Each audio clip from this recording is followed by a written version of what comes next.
So as you see here, you have your normal Windows computer, right? But sometimes you forget your password. Huh, incorrect. Well, let's try it again. That's not it. Okay, well, there is a way around this, right? So insert your Windows disk in.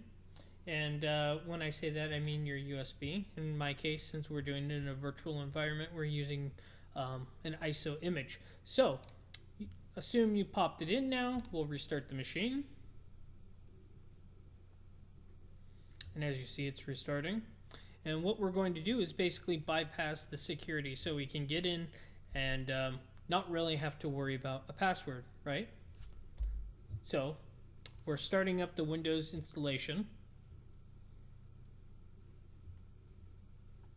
Takes a moment.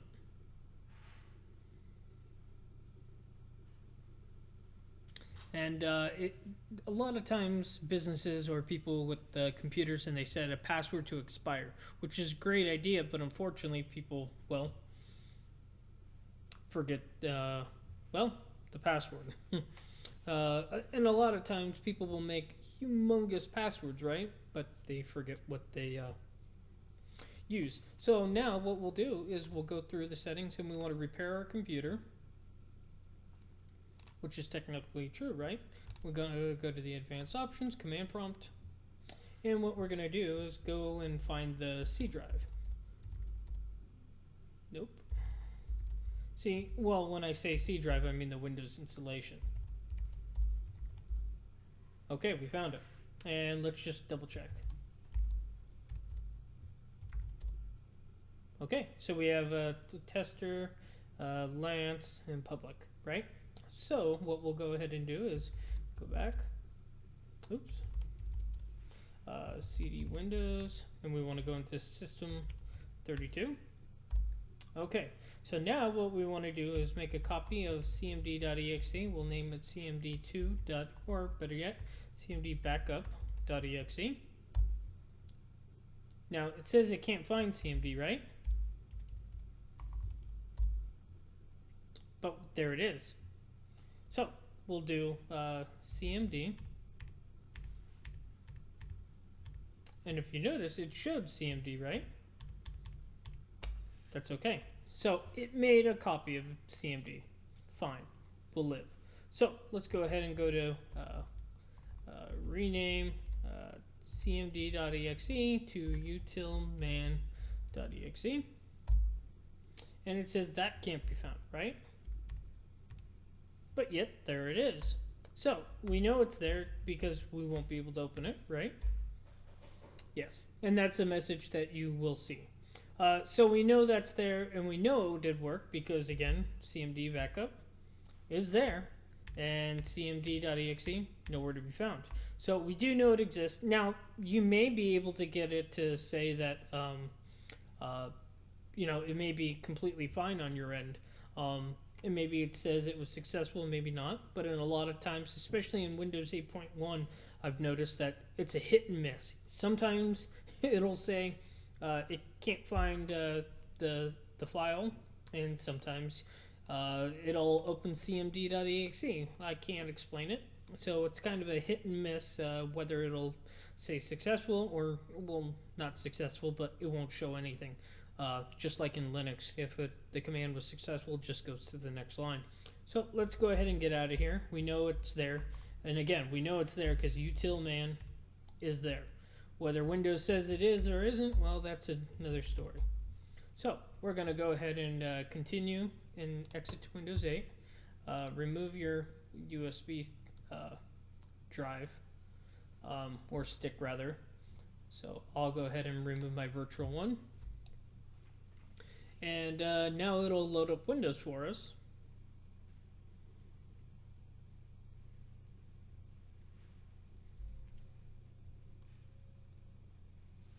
And I apologize for the speed. This is running in the Oracle VirtualBox.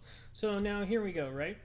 Now the reason I'm using my Hotmail/Passport is simply because I want you to see it doesn't matter if you use the Passport service or a local account. So see this little ease of access? Oh no, look at that. It loaded the utilman. something that it claims does not exist, right? Okay, so what we're going to do is net user. And as we see, we have an administrator guest in Lance. Now here's the thing. Let's say you do need to enable the administrator account, right? Go ahead and do net users administrator / active : yes. Now that'll make the administrator account active, and next time you reboot, that will be one of the user accounts that you can log into. But I do not want that active, so I'm going to do no. Okay, but now let's go ahead and do net user. We can add somebody if we wanted, and we could also change the user password to Lance, but we're not going to. So we'll do net user testing, and then we'll do /add. Oh, we'll probably need a password. We'll put what everybody loves, hacked /add. That's good. Now if we type net users, none. Oop, I'm sorry, net users. We have administrator, guest, Lance, and testing. Great. So we can always get rid of testing. Now, if you want that as a backup account, you could always do, instead of /add, we'll do /active no. And then, again, if you do net users, it'll still be there because it is an added account, but it's not active. But just for this, just to show you, we're going to reactivate it, right? And again, we have the administrator account disabled, but I showed you how to do it. And again, that /active is the way to keep it there. Now, let's say you don't want that account there anymore, right? Well, we could just modify this. You would just do /delete. But just for testing, I want to show you. So we'll do exit. And as you see, just doesn't show anything. We got to reboot again. So we'll restart. And that's the last restart we're going to have to do because now we have an account on here that we can log into the computer. But now let's say you're in somebody else's system. Don't add another account. Activate the administrator account and log in through the administrator account. And with that extremely powerful command prompt that you basically have system-wide access technically, you could change the administrator password if there was an administrator password. So we're letting it load up.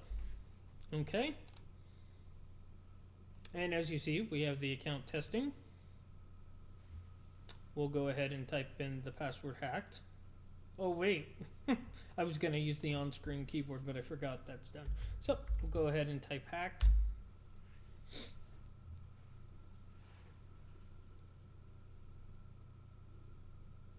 And instead of talking you through this, you know this is what you're forced to see on any new user account in Windows 8/8.1. Now, if you're on Windows 7 and doing this, you won't have to see this long, stupid message because that's obviously not for Windows 7. This is strictly a Windows 8 thing. So, but this will work in Windows 7, 8, and 8.1.